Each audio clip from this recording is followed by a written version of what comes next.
Rabu 29 Januari. Tuhan tidak menimpakan musibah sesuka hati.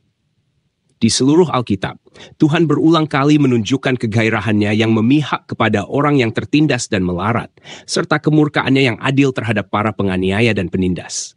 Jika tidak ada kejahatan, Tuhan tidak akan murka. Kemurkaannya hanyalah dan sentiasalah terhadap apa yang membahayakan makhluk ciptaannya. Menurut ratapan 3 ayat 32 dan 33, Tuhan tidak menimpakan musibah sesuka hati. Secara harfiah, Tuhan tidak menimpakan musibah dari hatinya. Dia tidak mahu menghakimi orang yang berbuat jahat, tetapi kasih akan akhirnya memerlukan keadilan. Saya bacakan, ratapan 3 ayat 32 dan 33. Karena walau ia mendatangkan susah, ia juga menyayangi menurut kebesaran kasih setianya.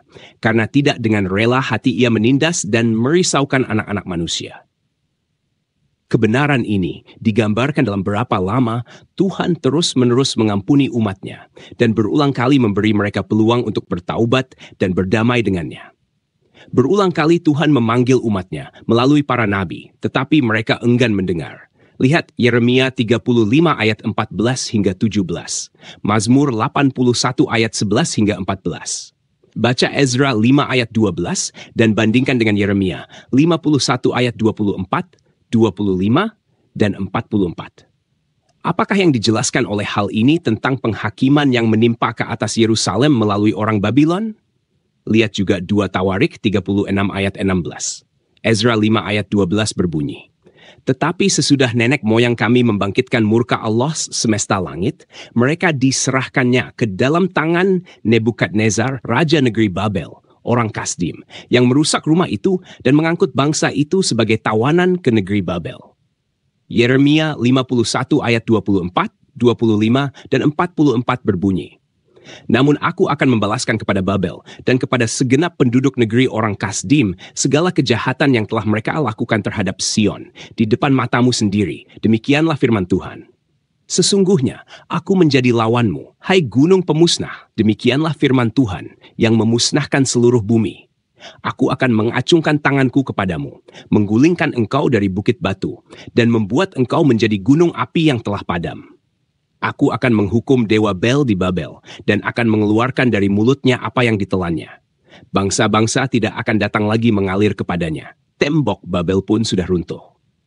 Menurut Ezra 5 ayat 12, setelah bangsa itu terus-menerus dan tanpa taubat memprovokasikan kemarahan Tuhan, dia akhirnya berundur dan menyerahkan bangsa itu ke dalam tangan Nebukadnezar, raja Babel. Ez 5 ayat 12.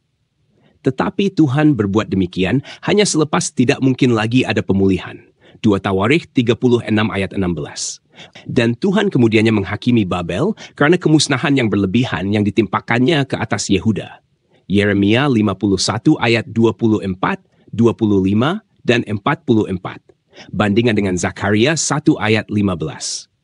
Banyak penghakiman lain yang disifatkan oleh kitab suci sebagai ditimbulkan oleh Tuhan, dijelaskan sebagai contoh di mana Tuhan menyerahkan bangsa itu kepada musuh mereka.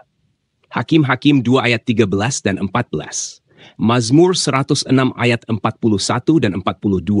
Selaras dengan keputusan yang mereka ambil untuk meninggalkan Tuhan dan mengabdi kepada dewa-dewa bangsa lain.